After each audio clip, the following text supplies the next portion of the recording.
네, 안녕하세요. 데이업 시청자 여러분들, 그리고 DS 단석 주주분들. DS 단석은 바이오 에너지 사업을 주 사업으로 영위하고 있는 기업입니다. 최근 이 DS 단석의 매출이 3년 연속 감소하면서 안 좋은 모습을 보여주고 있는데, 이러한 이 바이오 연료의 앞으로 이 성장 모멘텀에 대해서 알아보려고 합니다. 그래서 먼저 일단 현재 어떤 게 문제인지 알기 위해서 이 상반기 실적 상황 한번 알아보도록 할 거고요. 그리고 앞으로의 전망까지 하나하나 상세하게 살펴보도록 할게요.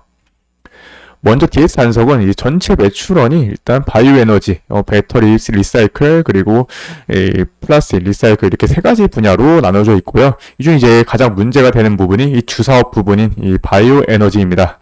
일단 주매출원이라고 할 수 있겠고요. 2012년과 좀 비교를 했을 때 점점 매출이 줄어들고 있죠. 점점 줄어들고 있는 반면에 이건 이제 반기니까 곱하기 2로 그냥 간단하게 생각을 하시면 됩니다. 그래서 보면은 이게 곱하기 2를 해도 지금 5,600억밖에 안 돼요. 5,600억밖에 안 되는데 이전에 6,780억이었죠. 그래서 네, 지금 더 낮아지고 있고 배터리 리사이클이나 뭐 플라스틱 리사이클 같은 경우 리사이클 분야는 네, 꾸준하게 조금 올라가고 있다는 점 네, 생각을 하시면 되기 때문에 일단은 뭐 바이오 에너지가 지금 가장 큰 네, 문제가 되고 있다라고 보시면 되고 그중 이제 가동률만 봐도 네, 점점 이제 가동률이 떨어지면서 이번에 이제 상반기에 좀 많이 떨어진 걸 확인할 수가 있고 이 주요 제품별 이 가격 변동 추이도 보면은 이 바이오 에너지 분야의 이 판매 단가도 점점 이게 줄어들고 있어요. 줄어들면서 이 킬로그램당 이 내수는 1,330원 그리고 수출 부분도 1,444원으로 점점 이제 판매 단가가 줄어들고 있다. 라고 생각하시면 되는데, 그러니까 이 DS 단석은 이 바이오 에너지 분야가 생산량도 줄었고, 그리고 판매 단가도 같이 줄어들면서 매출액이 지금 가시적으로 좀 굉장히 줄어들고 있다는 겁니다. 일단은 뭐 최근 기사에 따르면은 3년 연속 뭐 매출 감소가 지금 불가피한 상황인데, 특히 수출 단가 하락에 미국과 유럽 등의 대체에 대한 수출 물량 감소가 지금 전망이 되면서 시장 확보가 좀 절실한 상황이라고 합니다. 보면 이게 EU 같은 경우는 바이오 디젤 혼합되는 경유 소비 차량이 줄어들고 있고요. 미국은 인플레이션 감축법 적용 범위가 뭐 일단 확대가 되었는데 그래 이게 가장 중요합니다. 정책 보조금 지급을 좀 줄이면서 수출 물량이 좀 줄어들고 있다고 합니다. 이렇게 수출이 조금 감소를 하면서 DS 단석은 일단 지난 7월에 공시로 평택 20장 바이오 디젤 생산을 좀 중단하겠다고 밝혔다고 하는데 보통 중단을 하는 경우는 산업이 굉장히 좀 안 좋을 때 나오는 상황이라서 일단 이 부분이 좀 중요하다고 할 수 있겠네요. 그리고 이렇게 수요가 좀 줄어들고 있다고 하고요. 그리고 이 전체적으로 좀 공급이 좀 넘치고 있다고 합니다. 보시면 공급이 넘치고 있다고 하죠. 지금 일단 뭐 미래를 대비해서 선제 투자를 결정하는 기업이 굉장히 좀 많이 늘어났다고 해요. 그래서 이 원재료 수요가 좀 늘어났는데 지난 3월 이제 국내 이제 수입 단가는 톤당 911달러로 뭐 지난해 5월 이후에 뭐 10개월 만에 좀 최고치를 기록했다고 하고요. 일단 뭐 선제 투자를 결정한 기업이 좀 늘어났잖아요.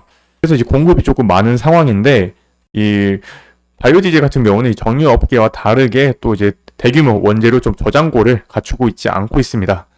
그래서 이 원가 상승을 지금 최종 판매가에게 지금 전가하기가 좀 어려운 상황이라고 해서 결국 지금 수요도 네, 줄어들고 있고요. 공급도 늘어나고 있으니까 결국 이제 판매 단가는 낮아지고 네, 단가는 낮아지고 그리고 이 공급량도 네, 공급도 줄어들 수밖에 없죠.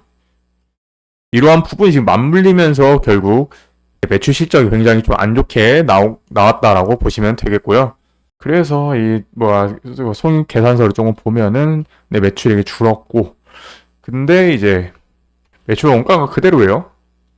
아까 매출 원가가 조금 늘어났다고 했죠. 그 영향인 것 같습니다. 그래서 매출 총이익이 좀 줄었고 판관비도 그대로여서 결국 영업이익이 이전과 좀 많이 줄어든 수치를 기록을 하고 있고요. 다행히 뭐 이번에 단기 순이익을 뭐 기록을 하긴 했는데 단기 순이익이 원래 230억에서 41억까지 좀 줄어들었다는 점 참고를 해주시면 될 것 같고요.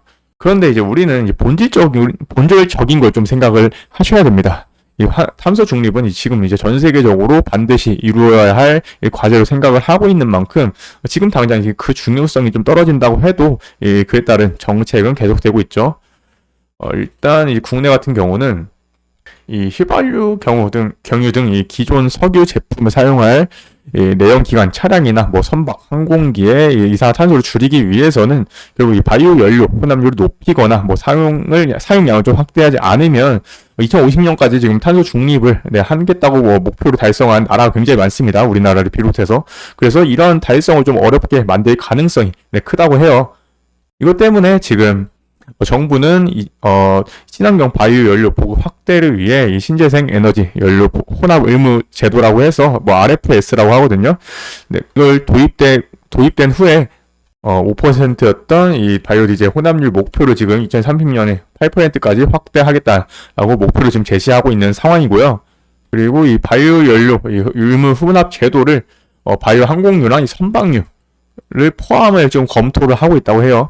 그래서 이런 영향이 지금 만약에 이후에 오게 되면은 이 DS 단석에게도 매출에게도 좀 좋은 영향을 올 것이다라고 생각을 하고 있고요.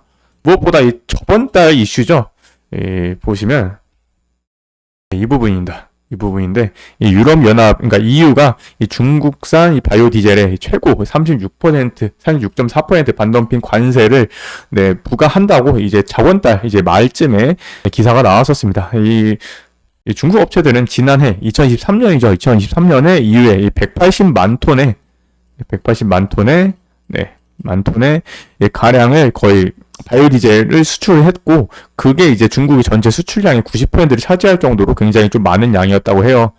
그래서 이제 결국 그러니까 EU 쪽은 지금 중국 쪽이 꽉 잡고 있었다고 하죠. 그러니까 이 중국산이 지금 반덤핑 관세로 인해서 바이오 에너지 수출을 하는 DS 단석에게도 조금 유의미한 소식으로 보고 있고요. 실제로 상반기 물량이 지금 51% 정도 감소가 되었다고 합니다. 중국산 바이오 디젤이. 그래서 이러한 부분이 뭐 지금 당장 영향이 오진 않았지만 이후에 계속해서 반복이 되면은 DS 단석의 수출 또한 조금 낮아지지 않을까라고 생각을 할 수 있는 부분이고요. DS 단석은 2023년 12월 26일 상장 22일이네요. 22일 상장하고 나서 지금 당장은 뭐 우하향 추세를 보여주고 있는데 이 신규 상장주 같은 특징은 다 웬만하면은 높게 그러니까 단가를 좀 높게 형성을 하고 그 다음에 이렇게 하락 추세를 먼저 보여줍니다. 그 이후에는 뭐 상승 모멘텀 좀 잡아주려면 아까 제가 얘기 드렸던 이러한 이 수출 부분이 조금 나아지고 이 국내의 정책에 따라서 이 국내 내수 또한 좀 판매량이 좀 늘어나야 될 것 같은데요.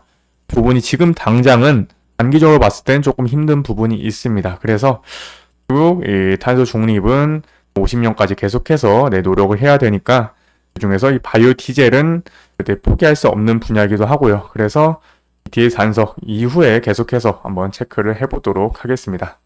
네, 제가 준비한 소식은 여기까지고요. 시청해주셔서 감사합니다.